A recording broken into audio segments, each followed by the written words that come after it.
अरे कैसे रंगवा डली है तो हर चाचा उनका चोली में भतीजावा रे तोरा मौसी के लइका भइल होली में। अरे कैसे रंगवा डली है तो हर चाचा उनका चोली में, हर चाचा उनका चोली में भतीजावा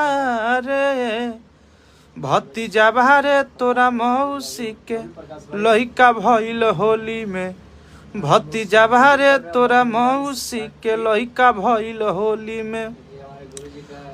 और एक गाना के आप सब बड़ी प्यार दुलार आशीर्वाद देता नहीं होली में बड़ी प्यार स्नेह आप सबसे मिल रहा बा। और जे तरह हमेशा हमरा सभे गाना के आप सबसे प्यार स्नेह आशीर्वाद मिलेला, वही तरह ये गाना के भी खूब प्यार मिल रहा बा, खूब आशीर्वाद मिल रहा बा। और आप सबके तहे तहे दिल से धन्यवाद कि आप सब अपन प्यार दुलार हमेशा हमरा ऊपर एकदम इतना न बरसावत रहने जी कि का कहीं एकदम दिल गदगद रहेला।